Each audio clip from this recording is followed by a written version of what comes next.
All right, guys, this is Rob. Just wanted to go over the getting out of debt report real quick just to show you how things work.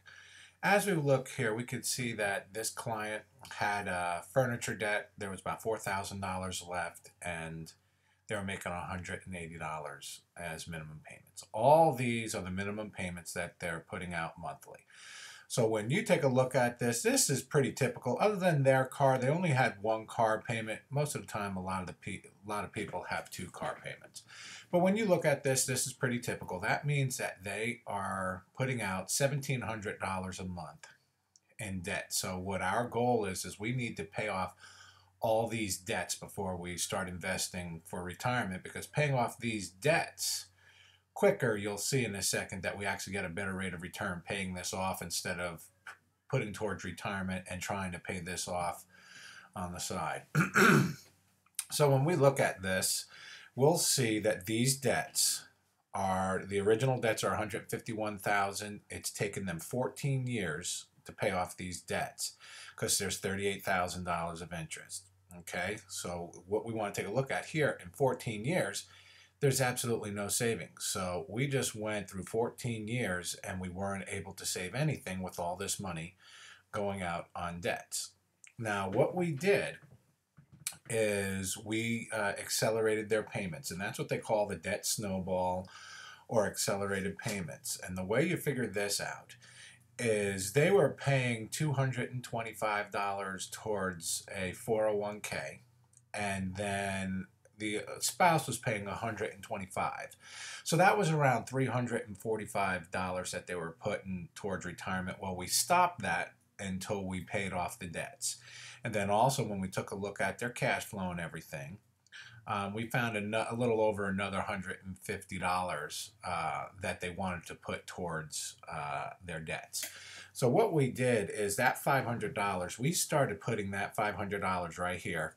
We started putting that $500 into the bank. And what we did is you take that $500, put it in the bank until you have enough to pay off the $4,000 loan, because remember, it's going to be coming down because you're making the minimum $180 payments, and still leave what you want to have in there for emergencies. So let's say you want to leave $1,000, $1,500, or even $2,000 for emergencies.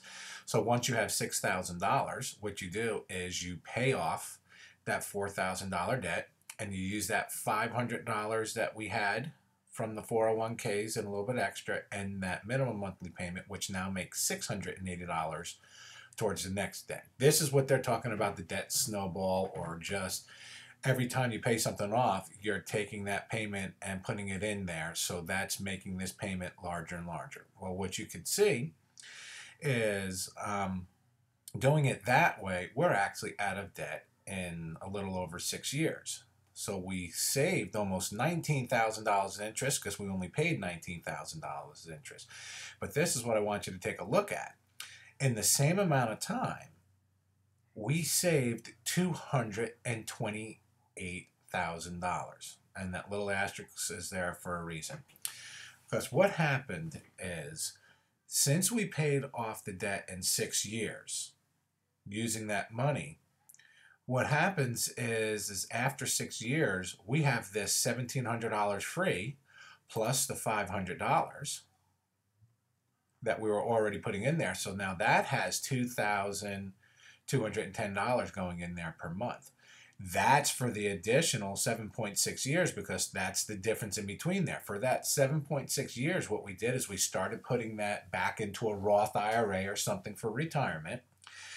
And we did this at 3%. I don't like running too high of a percentage because a lot of the times people have problems with, saying, oh, I'll get you 8, 10, or 7%, because it's so crazy out there right now. But you can, if you take a look at minimum payments on things now, it's still right around 3% if you invest. You can't do that with CDs or something like that, but about 3%.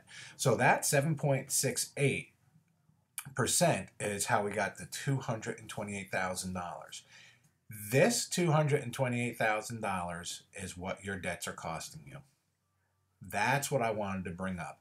This $1,700, this goes out, and if you pay it out the way they want you to, in 14 years, that money is in someone else's pocket. You never see it again. That's why people have problems with it. But I say, don't even put it towards retirement. Take that retirement money that you're putting towards there. That was $345 for this client, plus the extra $155, which gave us $500 to put towards these debt and pay off your debts quicker. Now, putting that extra $500 plus their minimum payments, they got out of debt in 6 years, and then they had 7 years to be taking all of that money, that $2,000, and only at 3% they had $228,000. That's what your debts are costing you. Now, when we take a look at what type of return we got on this, it's also better, because if you take a look at the savings balance, this savings balance is $228,000. If we divide that by the 14 years, that means that we saved $16,219, or $1,351 monthly. Okay? So with the $500 that we were putting into it, you can see that the equivalent savings is $162. If we are making $162 every time we put $500 into our account, that is a 32.41% return while we are paying off all of these debts. This right here is why we pay off our debts first. There's nowhere else out there that you're going to get a guaranteed 32.41%. And this is guaranteed because we're just paying off all these loans that we have out there. So this is the Get Out of Debt report. If you have any questions about this, just go ahead and leave a comment down here. This is one of the portions of the Financial Peace University. It's just showing you this is the Getting Out of Debt lesson that actually will be tonight. If anyone wanted to come, it is September 5th. So if you're watching this later, just remember it's September 5th tonight that we are meeting in the Children's Chapel, and we're going to go down how we actually set up this plan here of the debt snowball. So if you have any other questions, go ahead and just leave a comment down below. Other than that, I hope you have a good day.